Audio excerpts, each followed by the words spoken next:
Welcome to The First Turn. I'm your host, Hyena, and today, Llama and I are talking about This Week in Warhammer. If you like what you hear, give us a like, comment, subscribe, or share, or let us know if there's something you'd like to hear us talk about. Alright, let's get to it. Stormcast are a very active and current army. Yeah. Whereas the initial shock of like the beasts and bone splitters, let's say, being ported back to Old World. So there's still a place where they're used, and they'll have 15 months of existence in AOS still. So if people decide they want to learn Old World in that time, or they want to sell them to somebody playing Old World at that time, because those books might come out, those arcane journals for those armies might come out, for Old World, and they can sell them to those people because they'll still be valid. So those are not going anywhere. Or, I mean, those will still have a place. And like we just talked about, a lot of the beasts you can just use elsewhere. You can mix in gores and ungores with your Dark Oath Ravagers, or whatever they're going to call them, Savagers. They're the Marauders. Equivalents, yeah. Find the right base size and just put them in there. Yep. Minotaurs you can use as Therodons and so on. The Doom Bolt can be just an override. Yep. The leader guy. And if you want your Oryx, your Cruel Boys or your Ironjaws to be more savagey looking, and they're on the same base size, like, I don't think people are really going to be upset. Right. The weird one, which I'm sure you have plenty to talk about, is Stormcast, because they're not being ported anywhere. Now, while you and I spent a lot of 3rd edition talking about the older part of their range, they're now 7-year-old stuff. Yeah. It was clear that just as Age of Sigmar itself has been on a journey of going from an alpha to a beta to now a real game, I feel like the aesthetic for the Stormcast Eternals has gone through the same thing, where they couldn't find what they really wanted them to look like or play like, so they just kept making new stuff all the time and kept everything in. Well, we had commented on just the fact that they were creating new units that could just be like, these are just Liberators. Yeah. It's the same with like Space Marines, right? Like, you come up with a new, slightly different aesthetic for the same kind of Space Marine that does the exact same role. It's like, why? It's unnecessary. And we saw with the Space Marine Codex update in 40K 10th edition, they cut some data sheets to represent that. And now this was bigger because it's 26 or so, 26 or 27 units. I mean, 13 or 14 of those are characters that are just not going to be renewed. And now, quickly, you had found a spreadsheet or made one. I made that spreadsheet. and you should, like, post that on your Instagram, by the way. Post it on your story, post it on your reel, post it on your post, and share that around, because, like, as long as the guys are the similar size and base and footprint, you can still use them just like you can use old Space Marines for new ones. And they are. They're all, pretty much every single model is on a 40 mil base. Yeah, and the new Liberators are still on 40s. Yep. They just look neater. Now, that's an aesthetic update we did want. We just didn't know it would come with also like 20 plus other kits just going by the wayside. So that one was a little shocking. Yep. Some of the... Now, it looks like all of the Storm Strike era stuff. All the Thunderstrike armor, all the newest stuff is being kept. That's staying, and then some of the Ranger stuff's all staying. There's like 5 different chambers that have been released already, right? You have the Warrior Chamber, which was the AOS one, which Liberators, Paladins. Then you had the Extremis Chamber, which is where the Dracoths came in. Yep. And it was had just them. There wasn't really much more than that. I think we were called Extremis, where it's just those riders came. And then I think the Star Drake. It was like, that was the Extremis Chamber. And they might move those just to the, whatever the Dragon Chamber was we got last time. Could be, yeah. And then they had the Ranger ones. I forget what theirs was called, but it was like the Paladors, which is the Bird Dog Riders, the Rangers, the Crossbows, the Ether Wings, all that part. They had the Sacrosanct, which was the Wizard, Anvil Guard sort of folks, right? Like the ones who were supposed to be Might even had like the Evocators and stuff like that, right? Yeah. So it was like their initial purpose was to guard the anvil of Apotheosis when Stormcast were being reforged. But during the I think it was the Ghost invasion, they were like sent down to help fight the ghosts. But that's all kind of been resolved. And so I think the lore reason for them going away is that, well, they're needed at the anvil again. And it's the same thing why they cut all the high elves and the Phoenix Chambers and whatever out of Cities of Sigmar is because lore reason they're retreating back to their own cities and dealing with their own problems. They're not contributing to the war. And while I get that that's GW tongue-in-cheek in it a bit. Right. It's they were saying like there's clearly, because of the whole Sigmar light, that there's been problems with the reforging, so these guys are going back to spend time on that. Now, I will say that if they're going to cut any of it, that was the one that kind of made sense. Mostly because a lot of those models were... they sort of stepped on the toes of a lot of the Warrior Chamber, which is also not even potentially getting cut, but getting some of those are getting resculpted. And we don't know what the extent is, right? And that's the thing, is we know Liberators. Yep. That's it. But that's all we know. Basic Liberators, yep. However, I wouldn't be surprised if we got some sort of Paladin, right? Because we've got the Annihilators. Mm. I don't care for the aesthetic of the Annihilators, personally. Mm. I like the old Paladins better. I like the Evocators better. I could potentially run them as Annihilators, like whatever. Like you can proxy anything you want to, as long as it's similar. But they're going to be. I think there's going to be a new Extremis chamber. Extremis. Is that what it's called? No. Those are the Dragons, right? So the new one's called the Ruination Chamber, which are the end of life Stormcast. The Death Company, if you will. Right. Kind of. Yeah. I think there's going to be a new type of Paladin that will be like sword or like axe and shield sort of guy. And so it's like, well, you could just run them as them. Yep. You know, there's plenty of things you can do to proxy. But if they're going to cut one of the chambers, that's the one to do. Because the aesthetic just doesn't really fit. I mean, there are lots of like weird... The Sacrosanct one you're talking about, yeah. Wizardy robes, stabs everywhere. It's a little bizarre. They're in the old chunky armor. And then a lot of the models, they never actually released solo. They were all like kind of push fit. A lot of the characters were push fit. They had like really weird unit sizes. Like the one unit of like crossbows that launched like grenades. Oh, yeah. Were units of 3. Just bizarre. And they never came out with a bigger kit for them. So a little weird. Okay. I am a little miffed about them. Again, it's a push fit model. At least initially it was. I don't remember if they made another one. But the Ballista was being cut. That's a weird choice in my opinion. Yeah. So it's like you could have kept that exact, like just that model. Yep. But I think it's gonna be making more sense when we see the index and how list building really works and what's the details of that, because they had touched on that before and about how bringing certain characters has a list of characters. The new modular regiment system. Right. Yeah. There's like a list of units that they can bring along with them in their little regiment, their little command retinue, detachment, whatever it is.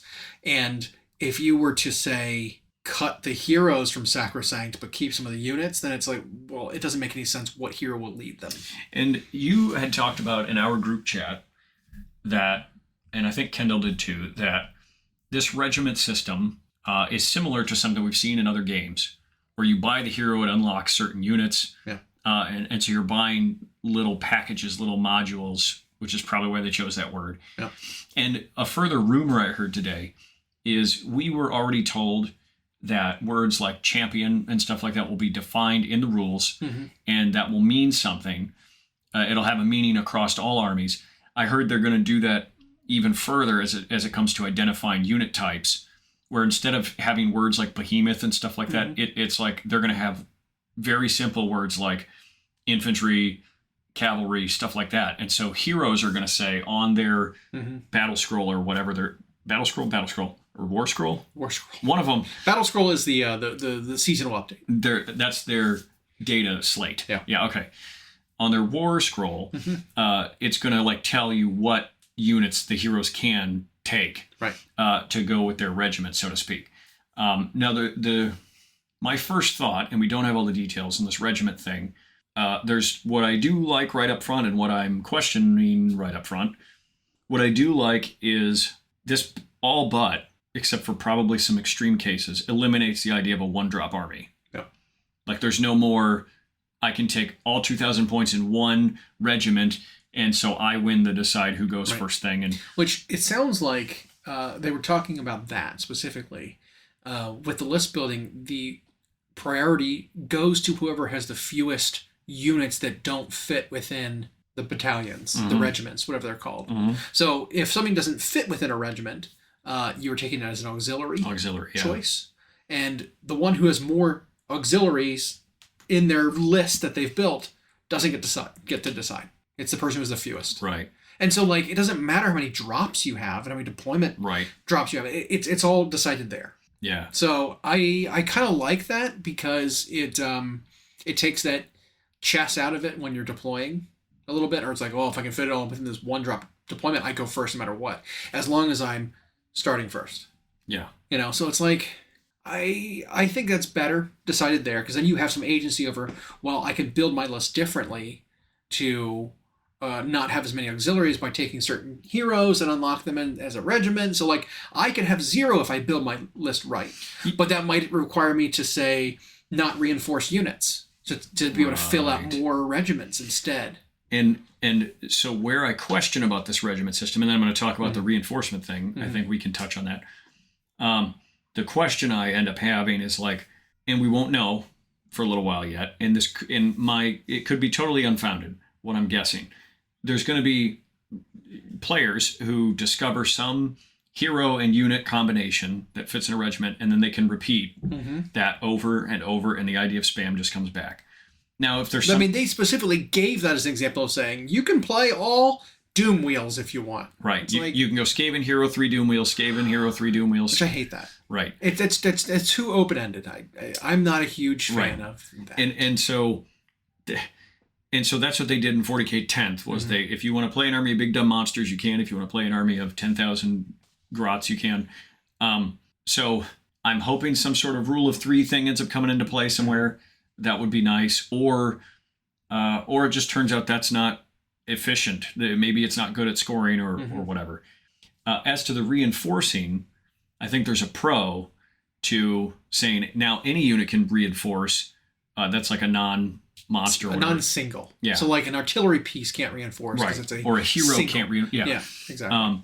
But now there's no double reinforcing. Right. The reason I like that is I actually think it alleviates some things for folks like your Fire Slayer players who are like, well, I want to run a unit of 30 of these guys, but they come in boxes of 5 and they're $60 or whatever.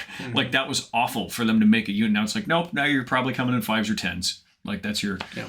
And that might feel a little better. Well, there was also the reinforcement points system felt really bad when it came to, like, if you ran lots of cheap infantry, and you're like, well, now I only have so many reinforcement points, 3 or 4. Yeah. That I'm spending 2 of them on one unit to triple it, and then on a garbage a bunch of clan rat minimum unit ones. Yeah. And so now it's like, well, now I've got this really weird thing where my unit's one big unit, or my army's one big unit and a bunch of small units, because I can't reinforce anymore. But like, it just doesn't fit. Like, those units aren't effective non-reinforced. Right. And so it really punished some list building styles. Now it's like, if you want to reinforce anything, you can, but you're limited to just doubling it. You can't triple it. Yeah. It's like, okay, that's fine.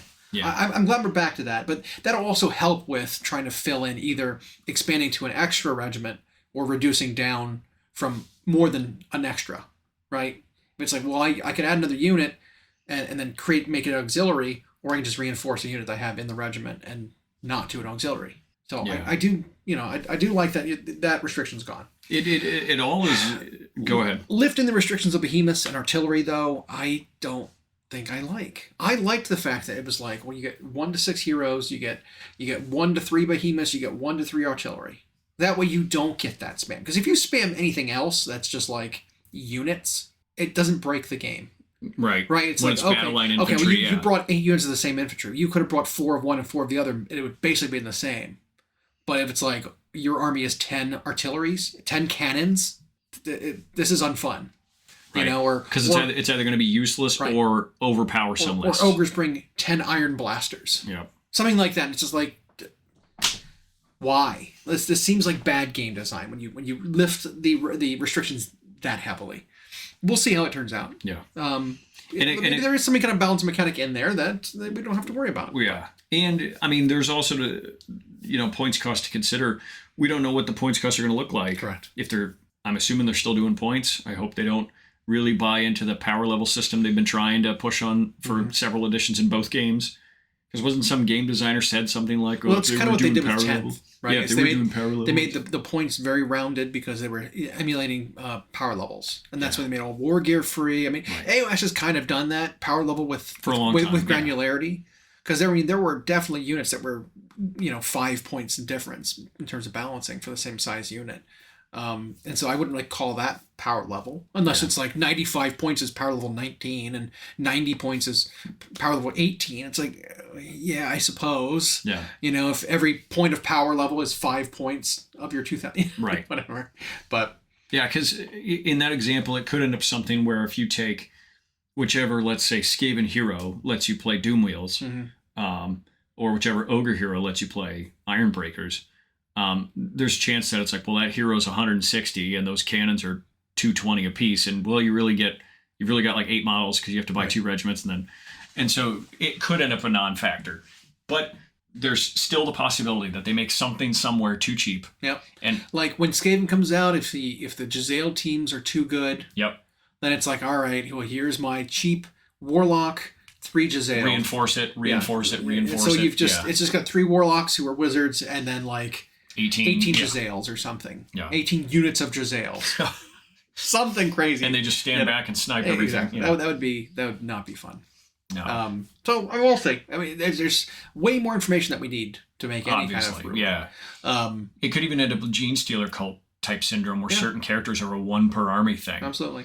And that would limit it. But I did do an inventory of what I had Stormcast that was affected, and like I said, it was an enormous amount of models.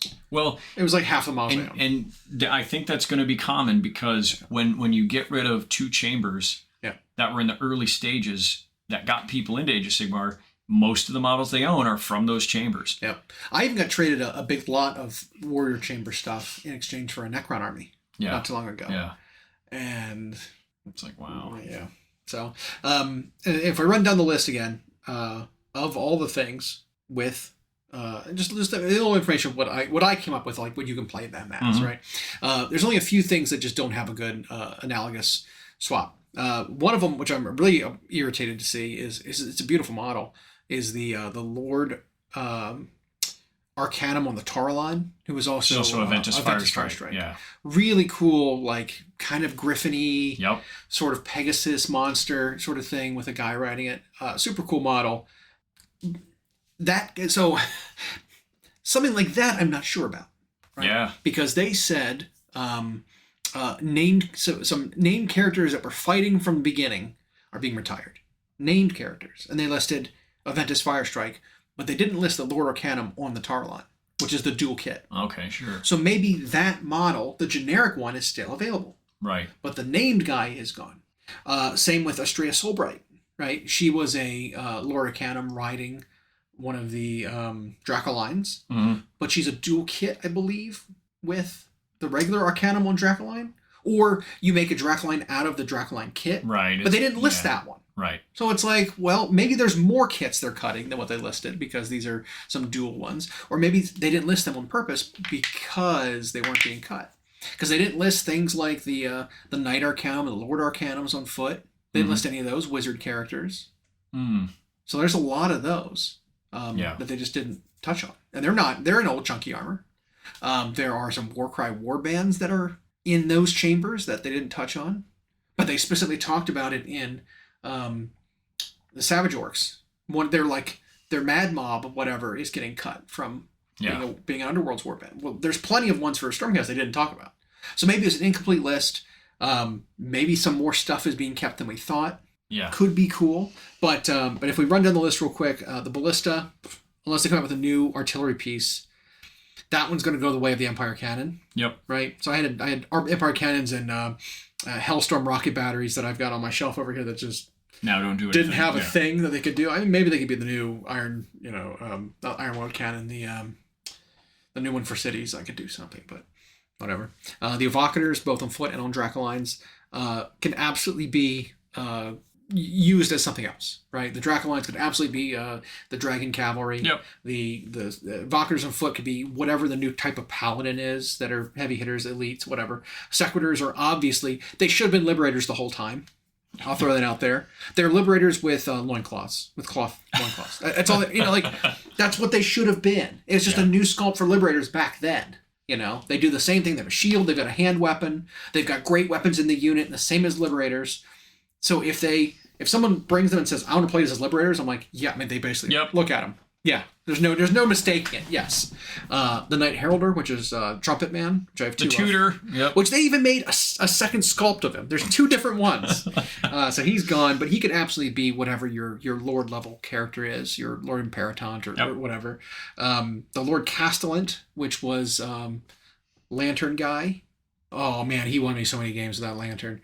He's gone, but I could see him being either a Lord Imperatant or even like a Lord Relictor with his little lantern. Absolutely. Because I don't care for the old Lord Relictor model, Skeletor.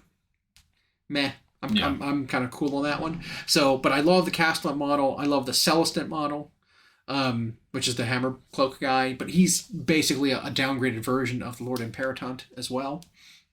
You have the Lord Ordinator, which was the engineer. Yep. Part of that. Well, with no... great big hammer. No artillery to command. He's obviously cut. Yeah. But if you've got him, he could absolutely be a Lord Imperatant too. Whatever. Flavor-wise, leading an army. You know what I mean? The Lord Exorcist, which was the like sort of priestly robe guy with a staff lantern sucking up souls. I mean, Lord Relictor too, if you wanted. That'd be fine. Any Lord hero equivalent, you can just use one of these guys. Maybe convert him a bit if you want. Standard bearer type guy. Yep. Yeah. Absolutely. The Knight Azeros and was a dual kit with the Venator. They didn't list the Venator, but he was like the flying bow with the Star Eagle. There's no comparison to him. So unless they come out with a new sculpt of that, because I think the idea is maybe prosecutors are going to be updated. Maybe they'll get a hero to go along with. But as it stands, there's no proxy for him. The three paladins, which are the Decimators, Retributors, and Protectors. Which are just weapons, right? Yeah, basically. Glaive, Hammer, and Axe could absolutely either be Annihilators, the new paladins with their great weapons. I could see the Axe or the Hammer being that. The Protectors, though, I could see absolutely being the unit of like Praetors, the ones who guard the other heroes. They could absolutely be a bodyguard unit. They're halberds, right? Yeah, they're like big glaives. They're like swords on sticks. They're really weird looking weapon. Huh. But they could be Praetors, just be bodyguard units and suck up wounds if that's still their, a unit in the coming edition. Judicators was a weird one to be cut. Maybe there'll be new Judicators because as it stands right now, pretty much all shooting in Stormcast is being cut. All like reliable, dedicated shooting. I mean, you've got the Ranger Corps who have like hand crossbows, or like you get a javelin on the Palador. It's not reliable. It's not like a dedicated shooting unit. Even the one shooting unit from Thunderstrike, the Vigilors, really is only a skirmishy auxiliary shooting unit. Maybe that's what they want them to be for shooting. Maybe. But I would not be surprised if they came out with a new replacement Judicator type unit as well. But absolutely, the bow ones could be Vigilors if you wanted. The ones with crossbows could absolutely be like stand-ins for the Vanguard Raptors. Because that's the remaining shooting we have left. The long strike crossbows or like the rapid fire crossbow guys. I could see those being them. Liberators are getting resculpted. We know that. We've seen those already. We've got the prosecutors, the winged guys. Hopefully they get replaced. Because while those wings are a pain in the ass, I think we saw them in the trailer. So like there were winged guys in the trailer. So like maybe that's a hint of something to come. Yeah, and they might just be slimming them up like to match the new armor style. Change how their wings work because their wings are awful. Change how because it made a pain in the ass. They just make a special rule for them for coherency because they didn't fit within 2 inches of each other because their wings were so wide and massive. It was ridiculous. Some named characters, specifically Gavriel Sureheart. He was a dinky little guy, very like scaled down. Yep. Lord Celestant with a shield. I mean, he could absolutely be again any lord level thing. Yep. If you have him, he could be a Lord Imperatant or whatever. They're still going to have 30 plus heroes in their book. So Vorus Starstrike, which I never knew that this guy had a name. He was the original Lord Ordinator with the 2 hammers. Mm-hmm. Apparently, he had a name. That was it. He didn't have a War Scroll, I don't believe, or data battle War Scroll. Yeah. But he can absolutely be any kind of Lord level thing you want. Castigators could also be Vanguard Raptors. Crossbows, just fine. Any of the things on Dracoline could be a Dracoth Lord. The Griff Charger could be a Dracoth Lord, whatever. Aventus, like we said, had no real proxy. And then they listed something really funny, which was the Errant Quester as being like a thing they're cutting. Well, the Errant Quester didn't have match play rules for a very long time. He had they had a data sheet for him, or a war scroll for him a long time ago, and it was like any character that is a quester model you could like give them some quest. And they had like 4 or 5 different things listed on the war scroll, and you'd pick one to fit whatever questing paladin character you had, and they could like get some kind of buff based on like the thing you chose from their little chart. But he didn't have match play rules. He didn't have points. He wasn't a valid model. So the fact is that he's being cut. But then you've got things like the knight, or the quester, the knight quester, I think is what he's called, from Silver Tower. Remember the sword and shield guy? Yep. Didn't list him. That's weird. Yeah. You had like there was a named one called Dacian Anvil, who had like the hammer and the sword, and he's like doing the celebrate, like jump in the air pose.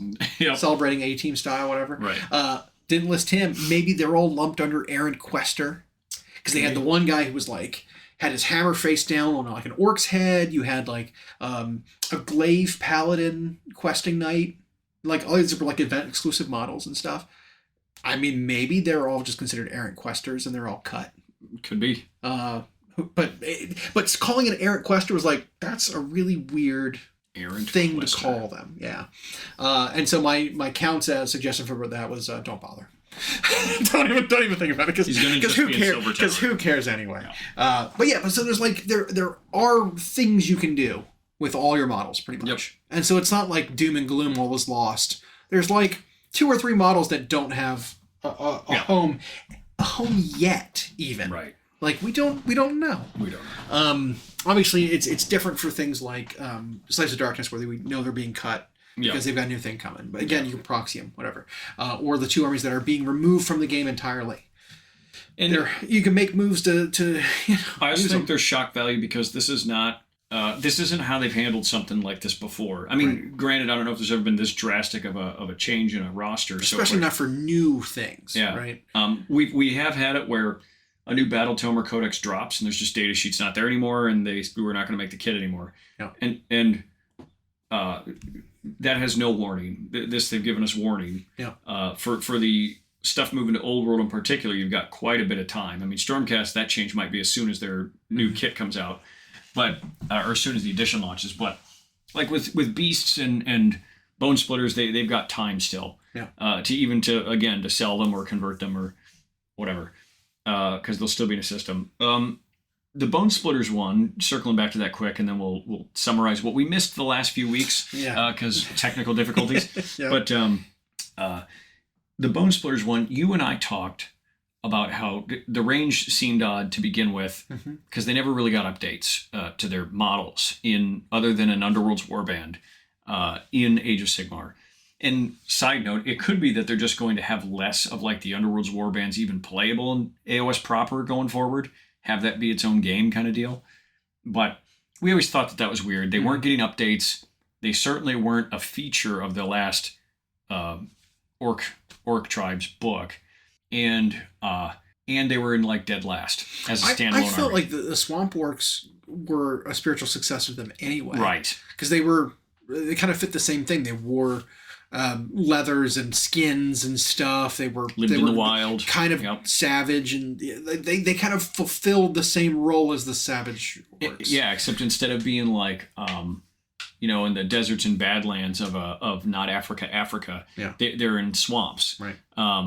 But you're right. They were the successor, and it's an aesthetic that fits their new design on orcs. It's an IP they can protect, and the Bone Splitters were the old style, and it gives them more for Old World anyway. It lets them expand on that. Well, I think it's weird unless they do bring Savage Orcs into Old World. I think the Savage Orc units were just upgrades to existing Pig Riders and whatever. You can give them war paint and like Frenzy, and you would use a Savage Orc model instead. It was that kind of thing. So, like, I don't think they're actually getting an army proper in Old World. Oh, they might not. Yeah. They might just be going the way of the dodo. I mean, they might just be gone. Sorry. But they did say that the beasts literally will be reboxed for Old World. Yeah. And it's like, yep, okay. And it's probably where they should be anyway. Other than that, we also felt that, as we've beat this horse to death, was the Beast Snagga boys in Warhammer 40K were a missed opportunity to update. That was their opportunity to update a Savage Orc looking thing for Age of Sigmar.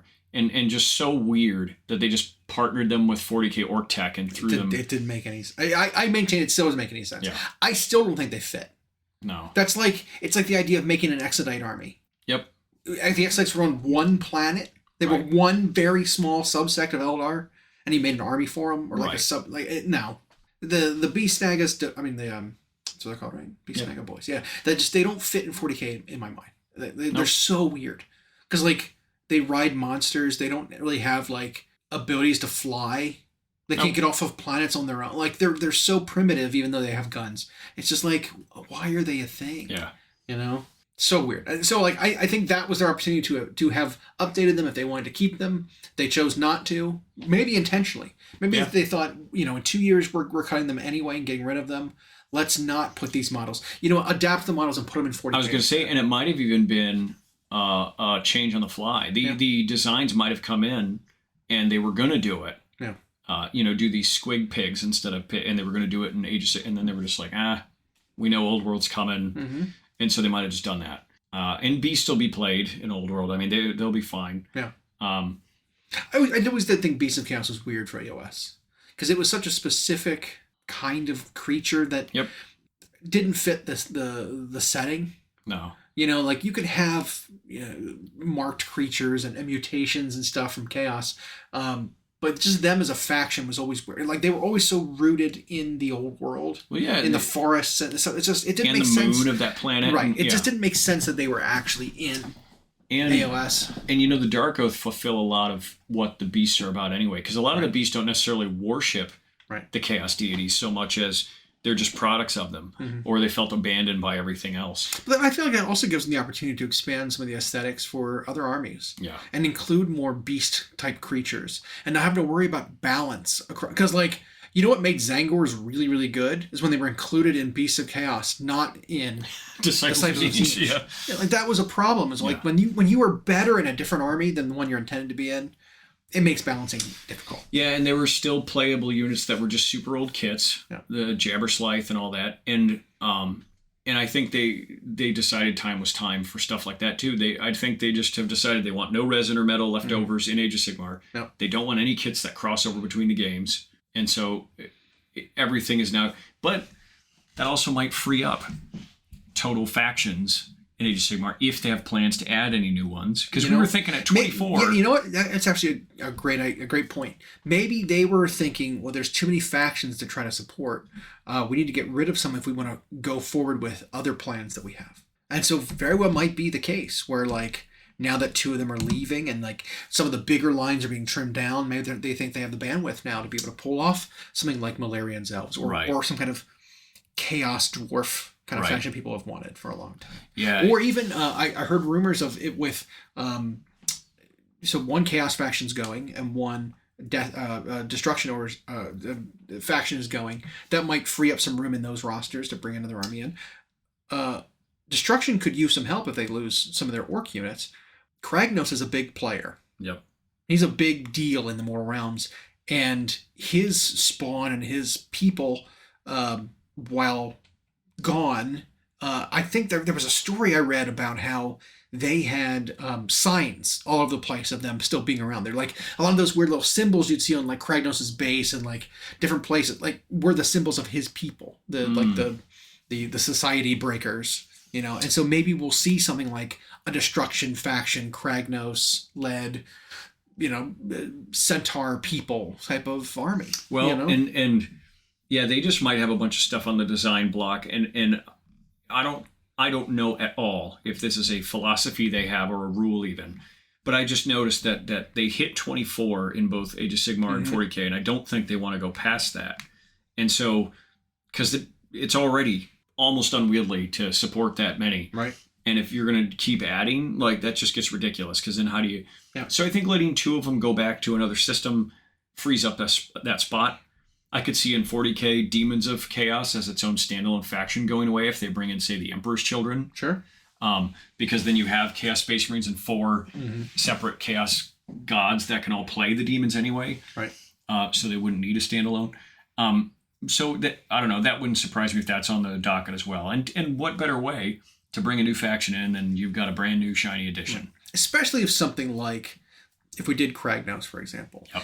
His faction would be sort of beast people, but they'd be under the umbrella of Destruction instead of Chaos. Yep. which we kind of felt like maybe Beasts of Chaos that way back should have kind of been in destruction anyway with kind of sort of their mentality. They're more about destruction than worshiping chaos, because in order to be chaos, you have to be like chaos devoted. Right. They just want to destroy civilizations. They want to destroy walls. They want to destroy cities and flags and stuff like that. So like that sounds like more like destruction to me. And then Kragnos was here, and it's like, that's a centaur. Centaurs, Centaurs, whatever, are in Beasts of Chaos. And so it was just a weird thing. And if we've seen a trend since Old Worlds returned, it's like rather than take a faction made up of mostly old stuff. Mm-hmm. Now I say this with Skaven about to get a whole slew of new things. Well, we'll get to Skaven in a second. Yeah. And it's like, I think they're deciding, well, instead of supporting a really old faction and then just patching them into, say, Kragnos, it's like, let's make a new AOS looking beast people that are under Kragnos. And Kragnos, I think they kind of tried to treat like the Destruction Nagash, where he can be played in anything. But maybe they're going to make something more unique to him in that regard. Now, speaking of Skaven, so some of the moves that they made with Skaven in leading up to 4th edition is solidifying them in the Mortal Realms by ascending them as the 5th Chaos God. Yep. Proper Chaos God. That also kind of diverges from 40K's Pantheon, which I think is good at like differentiating. It does. Right? Because there's now 5 gods over here. They're not adding a Skaven god to 40K. That would be silly. But if you look at the list of things that they are quote unquote cutting, and I have a bit of a problem, because it was kind of like they could have done some more damage control, I want to call it, by not saying like these units are going away, because that's what it sounded like. These things we're listing here, they're all gone. When really what they mean is their current kit for these models are going away. Yep. We will be replacing a lot of them with new models in the upcoming months or year, right? That spooked a lot of people, I think. And like we had said, there's going to be things you can proxy as, whatever. But with Skaven, we know a lot of these Skaven kits are getting updated. Correct. But they're still here on this list of saying these are going away. Yep. And it was very weird things like clan rats are going away, storm vermin are going away, and it's like, yes, but there'll be a new clan rat kit, there'll be a new storm vermin kit for sure. There has to be. Yep. Even if they call them something different. And so making that distinction, being like, oh, hold on now, like don't freak out. The current kits are going away. There will be new stuff, without even telling us what the things will be. Yeah. Make that point more clear. Well, and I think they were trying to. They want to separate the idea of these units versus these kits. Right. And I don't think a lot of people realize that. No, yeah, it's just these model kits are not going to be sold anymore. Exactly. Now, some of them are 30 years old, and so whatever. And so for Skaven, absolutely makes sense, right? Besides the Clan Rat Storm Room, which are plastic and not that old, every single other thing they listed there is either resin or metal. Or both, depending on when they made them, right? Squire Acolytes. I've got some 30-year-old Squire Acolytes, probably like 15 of them in a box somewhere.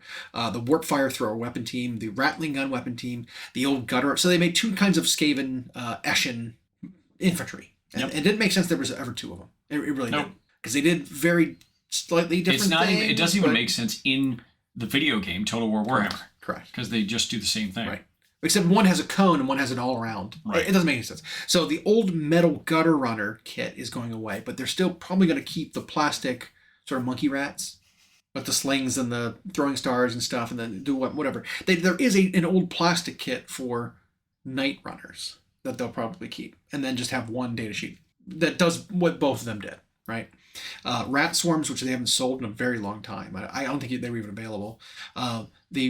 The Master Molder, which is the Clan Molder leader, the Arch Warlock, which is the Clan Scryer leader, the Warblock Engineer. Again, they have plastic kits for some of these, but they're like so hard to get, or like they did the Island of Blood one, where it was like you got Rat Ogres in plastic and a Pack Master and a Warlock Engineer in plastic, but they stopped making that and a Plague Wind Mortar years ago. Plague Wind Mortar was in that, and so like those kits, while plastic, they'd never made them again. Nope. And so the old metals that were available, it's going away.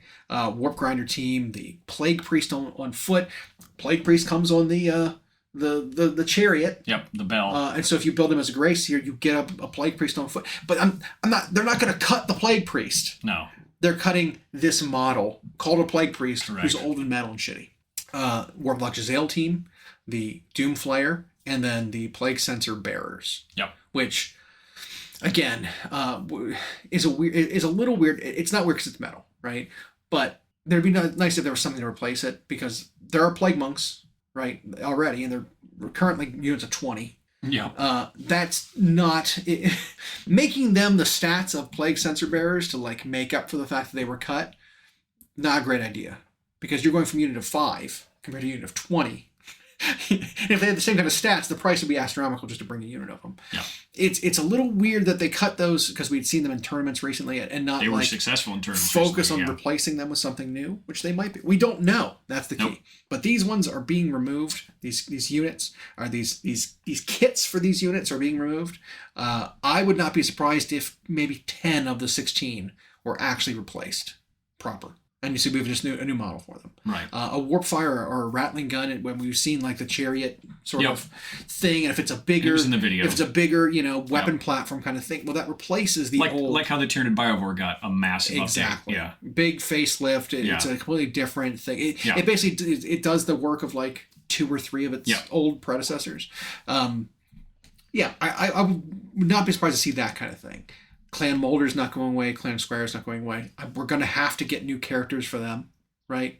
Because, like, if there's no characters at all for Clan Eshin or for Clan Scryer, how are you supposed to do, like, their list building of everything, right? If there's just no characters. So there has to be something. We'll see what that entails, but... Could be a massive... This could be a massive release. Yep. And as a Skaven collector and enjoyer, I'm all for it. Yes, some of my models might not stick around. I don't care.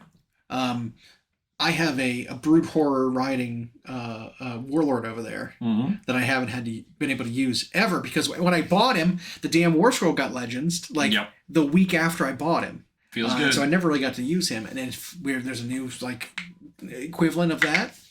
I'm excited about that.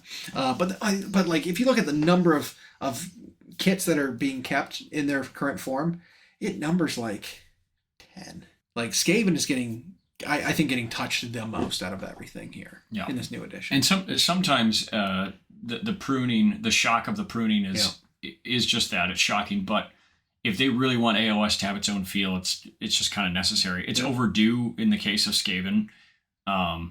And most shocking on an army that's still going to be the face of the game, like Stormcast. Right.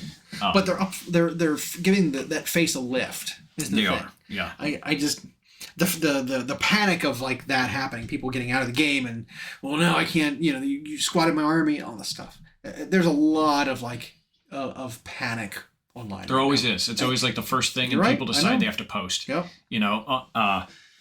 And it's interesting is I had responded to one that was getting recirculated, that it's like about a conversion chart like that. And a lot of people actually liked that, and they're hoping to see stuff like that. So hopefully we can post something, and it just gives people ideas. Like even talking about the Beast and the Bone Split, it's like, look, you're going to have old world players who want this stuff still if you want to sell it. I mean, also like Savage Orcs in Iron Jaws, right? Like they had those weird knob brute smash or whatever. It's like that's kind of encroaching over into the weirdness of Savage Orcs. Maybe that kit was like, by the way, Iron Jaws are going to become a little more savage. They're going to encroach onto the Savage Orc territory because Savage Orcs are going away. Right. Maybe we can make Iron Jaws a little bit more in that realm. We can still have the Iron Jaws as you see them, and then a part of their design will expand to have the weird stuff,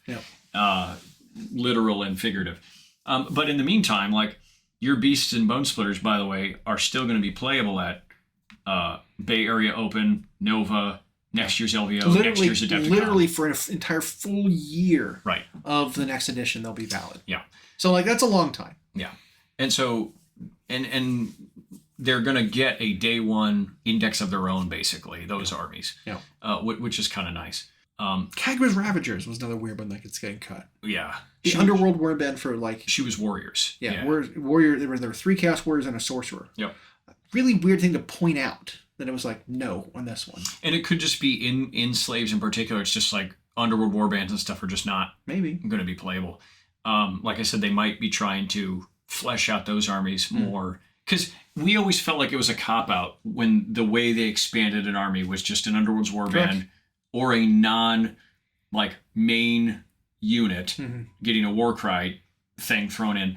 And it's like, well, maybe they're deciding those games now have enough of their own. Well, what's interesting is instead of doing that, they are releasing specific AOS character units of like 5 models that kind of do the same thing that an Underworld Warband does rules-wise. They did it for basically the Warhammer Plus teams, right? They did it for Neve.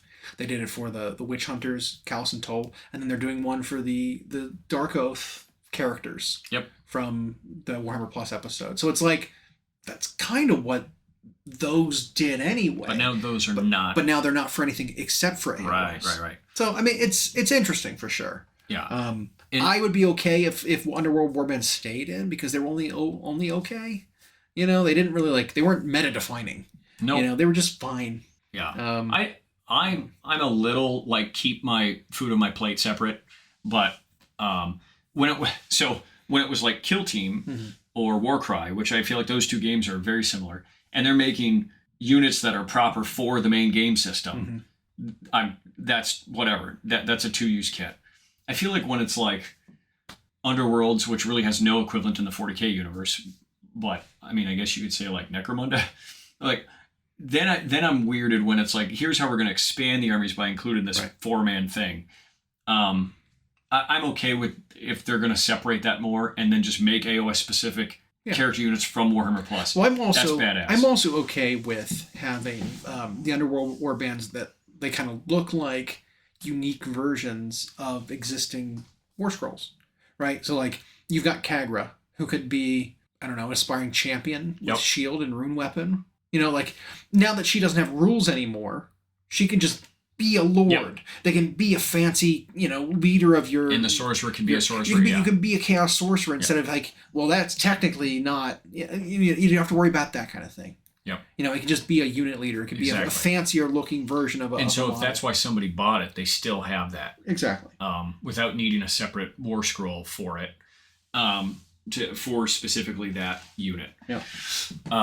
Now, what we didn't get to talk about we did the last 2 weeks, but nothing was usable. Yeah, unfortunately. So we had a snafu both with technology and then timing, and we just weren't able to produce anything the last couple of weeks. We were at Adepticon, and that was a blast. We had we had hours worth of breakdown of what we saw and what we enjoyed, and Golden Daemon and the experience, everything. We'll try to quickly recap that just to get that covered. Last week we were talking about very much the same as what we talked this week. We had less information last week, but it was still kind of the same. We talked about we'll briefly say that the format for the GW preview at Adepticon was not an improvement upon previous formats. Nope. It was just too long.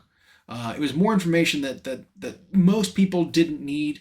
If it was broken up where it was like, the first half is here's the reveals, the second half was then the Q&A from the directors that you had already recorded and whatever, then it's like, okay, you saw the stuff. If you're not interested in learning more, you may go. People that want to hear more can stay. But it was like they tried to cover FAQs before the questions were even asked by the audience. And Mike Brandt tried to specifically say before they were starting, we're not going to answer questions about what the next Primarch is, because that's a question that gets asked at every preview event. I can see how maybe I don't know if this was the way to handle it, though. They're tired of getting the same question over and over again, so they just decide they're not even going to let people ask it. Right. And they're going to... And aside from it being too long, there just wasn't enough of the models themselves, which is what the people are there for. Right. So it was like cinematic photos, and it was like far away, and you didn't get the close-ups like we normally do on an edit preview. I'm wondering, since we watched it, I've had some thoughts on it. I think maybe they were also trying to avoid leaks by not having people there with the info, not having people there doing a run through of the show that they're supposed to be presenting live. Mm-hmm. So you have to rehearse it and practice it. And, all that has to happen is somebody's open that door and snap a photo of the slides as they're being done to spoil it.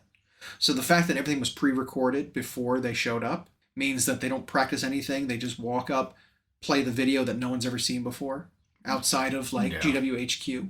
And then it's all new stuff that no one has a chance of possibly spoiling. Yeah. But it was a worse experience, though. Yeah, for an audience, whether watching at home or sitting in the venue, it's like, well, on a screen that's not big enough for this space, here is like 5 seconds of cinematic shots that's mood lit, and so we can't make out the details of what those new minis were, and then they don't even do the 360 spin, Right. They don't do the white backdrop, they just then immediately cut to pre-recorded interviews of guys sitting in a room talking about the fluff. Yeah. And so we had to watch more people than we did see the models. Yeah, we don't need to see them we talk basically about it. left and we're like, all right, well, where's the articles? I want to see the models. Yeah. Because we didn't get to see them at all. No. So And that, it's like, that's one that I wouldn't be so excited to go to next year if they do that format again. But we'll have a couple of chances to see their formats before then to know. maybe they'll iron it out. And they could have saved that probably with some editing. Because there was so much unnecessary stuff that was left in the interview to make it, 85 minutes long or whatever it was. Yeah. It was insanely long. You probably could have cut a good 20 or 25 minutes out of it. Yeah, because just so like much was just talking. Yeah, but it was also just pauses. Yep. And like tangents that they just kept in the interview. And it's like, come on, you need to trim this. You need to trim this unnecessary stuff and just keep the meat, you know? But beyond that, Golden Daemon was great. There's a lot of great entries. I know we had a lot of folks come in to compete from Europe this year, just because the next Golden Daemon isn't until October instead of it being a month away. Mm-hmm. So a lot of folks came over. So we got to meet some of the people that we've been interested in meeting that we see paint online, which is great. The lights in the cabinets are awful. They always are. Yeah. But it also led us to the conclusion that a lot of times the discouragement you get from seeing really beautifully painted models online is often unwarranted. It's a bit of a lie. Yeah. Right. When you see a model in person, a lot of the imperfections aren't hidden anymore. Right. You can actually see brushstrokes. You can see what the painters have done, which is hidden a lot when you look at a photo. Yeah, and light is a little more diffused in person when they use matte finish paints, and so colors won't be as punchy, but the technical side of it is still beautiful. Mm-hmm. And we had some friends who were bordering on emotional about seeing one that they knew from one of their favorite painters online, and then it was just like, but it just didn't look like that in person. I was like, and I said, well, because there were a couple of controversies with this Golden Daemon, which have been talked about a lot. Which we'll talk about too, just very quickly touch on. And this was one that one of our friends said is still a controversy, is that the disparity between what you see on social media and what you see in the cabinets. And I said, but I don't think it's a disparity for two reasons. And the first is, now, if you looked at this mini and you hadn't seen it online, what would you think of this mini? Mm-hmm. And it was, well, it's painted expertly. The contrast is great. The blending's great. The technical work's great. Second, those Golden Daemon judges are not pulling up their Instagram and looking at that to judge it. Right. They're looking at the mini under a light, under a camera. They're looking at it in a way we don't get to, and they're holding it in their hand.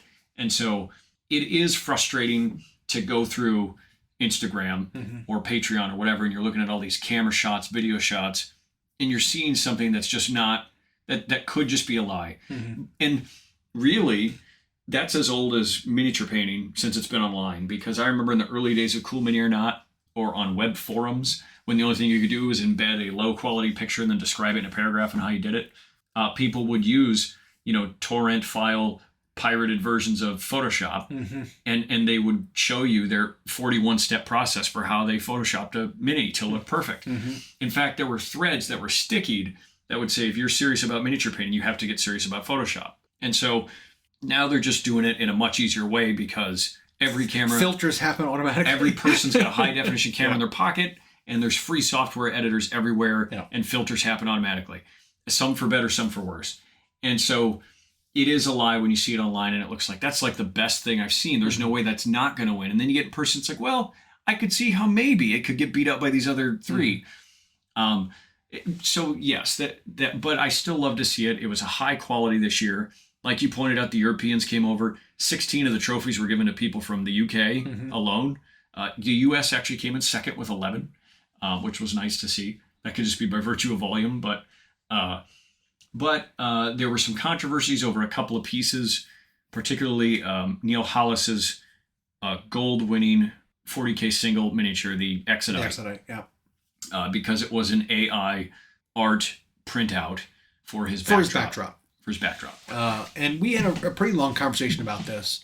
But ultimately, I think we decided, who cares? Yeah. That was long and short of it. Who cares? Yeah.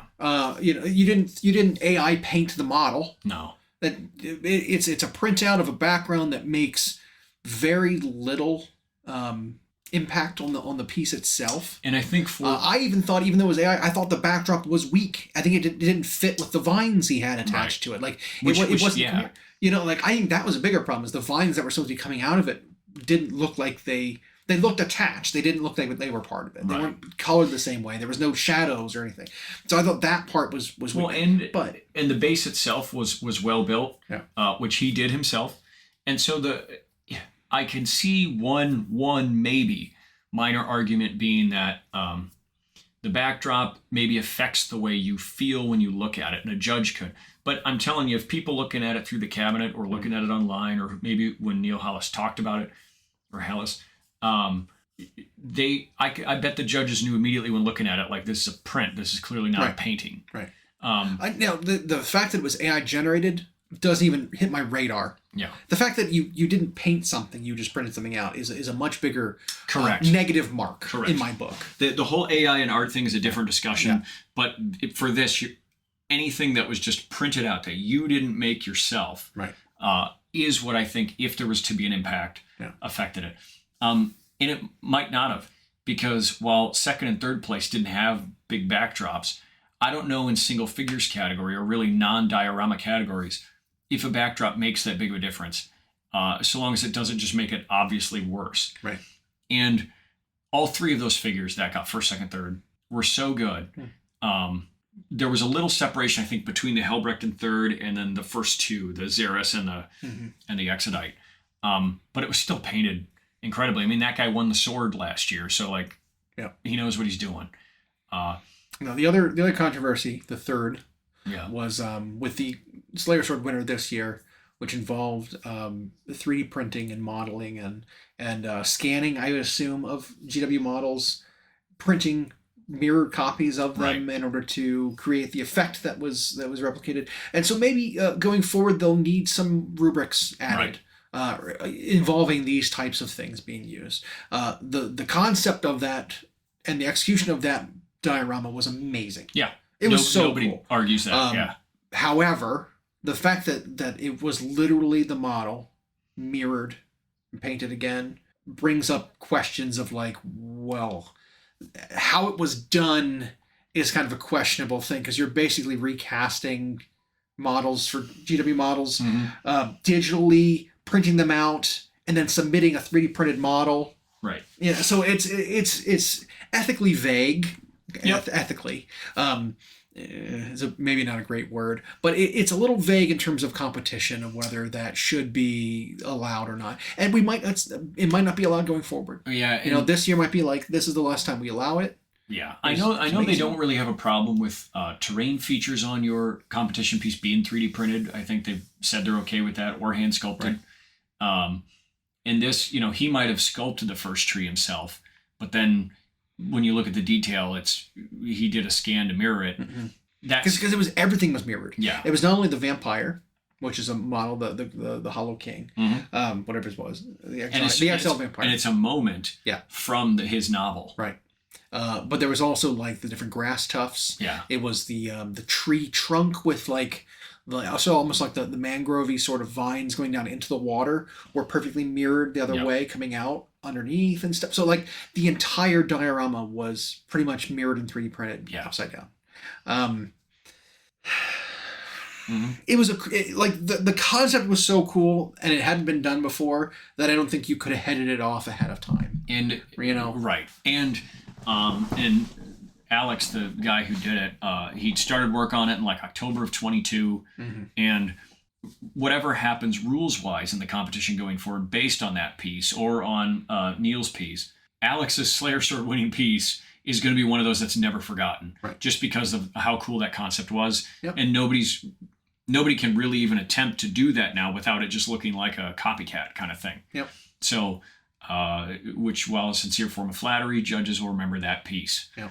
And then our pieces that we submitted, 2 of them were, well, so a handful of them of note, right? I didn't get anything in this year, but you submitted one diorama that got a pin and a commended plaque. You weren't in the running for finals, but it was the tier below finals, which you were happy with. Yeah. I think seeing what won this year, I mean, there was no argument. Nope.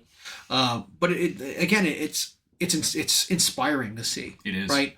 Not in like, oh man, they come so far. That kind of inspiring, but like I'm inspired to try harder. Well, and you know what I mean? Like it's like I've got all kinds of ideas now that I want to try to execute for next year. And that's evident in the fact that our first couple of nights as a group that we've painted since returning, we've just been in pure experiment phase and idea phase. Yeah. So we're working on techniques that we're not comfortable with. Mm-hmm. We're trying colors we're not comfortable with.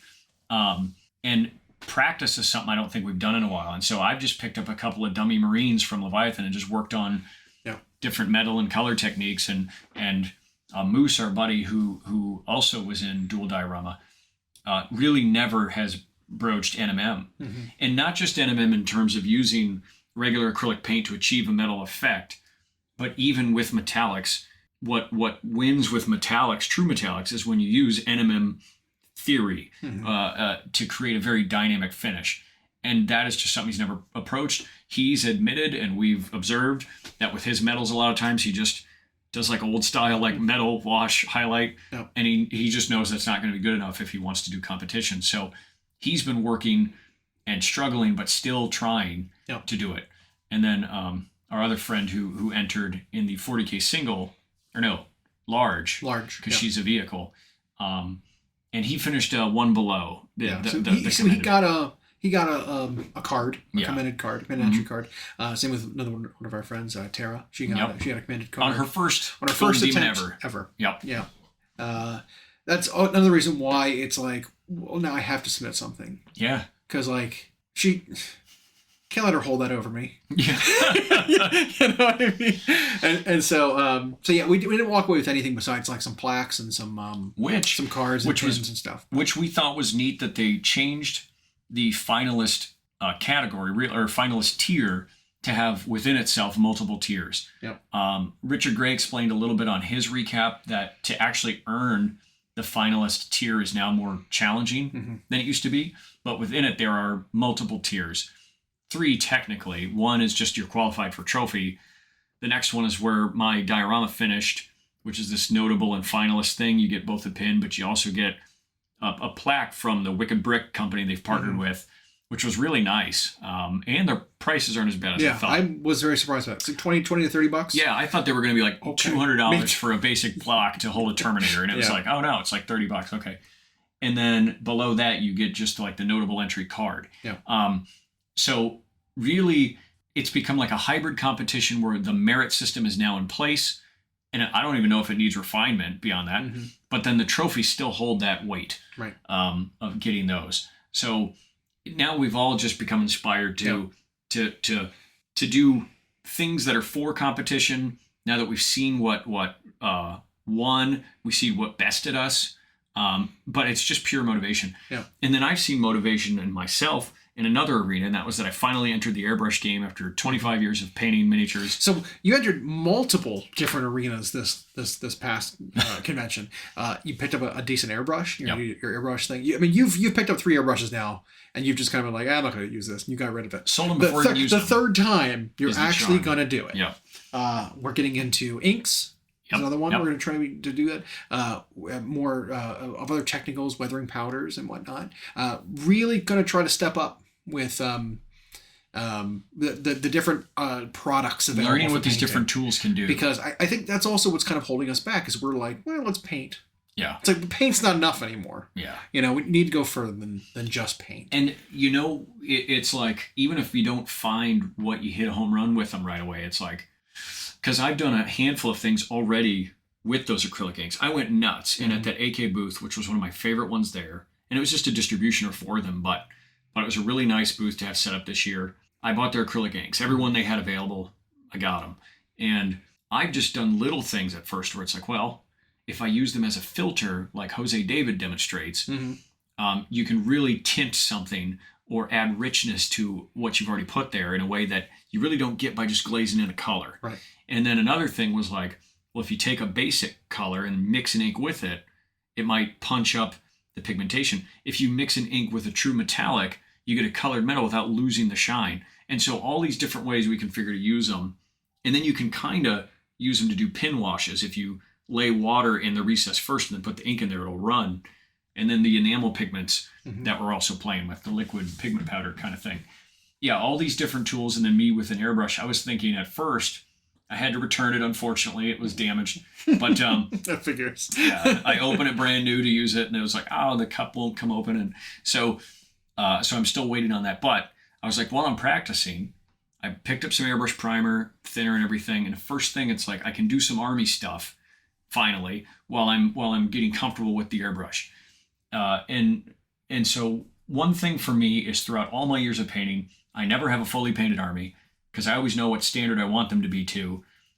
Even though what I learned, one thing from Richard Gray also was like, it's okay for your armies to be less than, for sure, but you can still do all these cheats that you know with your advanced skills to like make them look what's nice. funny to me is you've done that kind of thing with when other people contact you and they say, hey, I want you to tabletop this character for me. Yep. And you're like, yeah, sure. And then you do it and it looks great. And it's like a 2-hour, 3-hour project. Yeah. And it's like, if you could commit to doing that for your own army to that kind Right. of level, I mean, you'd be happy with that level on your own stuff.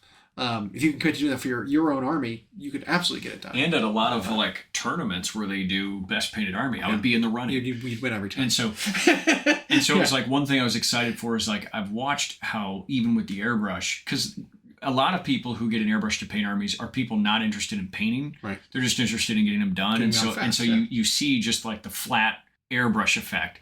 But then when I watch people who just like do these little tricks to get more out of that, or use it to bring up dramatic lights and then oil wash them down, or like your ink them down. Your spot highlights for a reflection or a power effect, a power glow or something like that. And then just like that, you can get more effect. And so that was something I'm excited about. It's like, oh, I can finally put a dent in the armies I do own, which might make me more excited to play them. And so all of that we're doing to utilize different tools, and we came back with all this motivation. Yep. And I like that we've got momentum still. I mean, I've got like 3 or 4 ideas for things I want to submit for next year that Yeah. I want to get started on now, just to have it done in time. And while you can't let Terra hold that over you, I know. I was in the same boat for the Gen Con General in that the last 2 years that they've done Creature Caster Best in Show, our crew members have won it. Yeah. And I feel like we need to do that again. so we got to get that one again, right? I have a couple of Creature Caster models that are no longer in production Okay. that I could have completed for that too. Yep. Gen Con is a much sooner endeavor. But it's also much less steep competition. Yep. So I think we could end up doing that and trying to get that prize again. Yeah. And then I know a lot of folks in our group have lots of other Creature Casters, especially newer stuff laying around. Your what you call it, little individual figures from their little skirmish game. Yep. And we've got probably just some unpainted bigs laying around. Titans of Body. I've got 2. A few of those. Bigs, I think we've got 3 of those sitting around somewhere collectively. And so like there's some room to do that. Yeah. And that's a big thing, is like the fact we all came back motivated and not discouraged or burnt out has what's kept this momentum going, where we've all been excited when we're sitting down and seeing progress. Yeah. Especially when you try something at first and it feels ugly, and then you like even working on my own NMM, it was funny, is on the Terminator, which I posted on my Instagram today, just on his Crux Terminatus, to get that done, I literally took a big fat frayed brush and just grabbed those colors and like just did it into the extreme spots of light without worrying about blending, because I wanted to get myself out of the idea that I have to blend it all the way up. And it was like, it actually looked really good because it got the contrast effect you want with NMM. Right. It was like, huh. But now that's not enough for submitting. You for then have to go back and refine it. But it's a good start. Like, it's essentially blocking in where you kind of want it, then you have to refine it and clean it up, and then create in very small spaces very smooth transitions. So you're not seeing that that chunky those chunky steps. But to start, that's like a good way to do it. But yeah, I mean, big chunky steps are a good way to get to the refinement. Like big chunks of chocolate in a cookie. Yeah. I could eat a cookie. I could eat a big cookie. Monster cookie.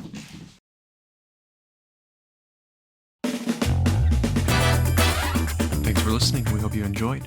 Check out our new episodes every Friday on Google Podcasts, Spotify, and Audible, or on Podbean. You can also follow myself and Llama on Instagram for more. We are at Hyena Paints Minis and at Llama Paints Minis. Music provided by Kevin MacLeod at incompetech.com. And as always, we'll catch you next time.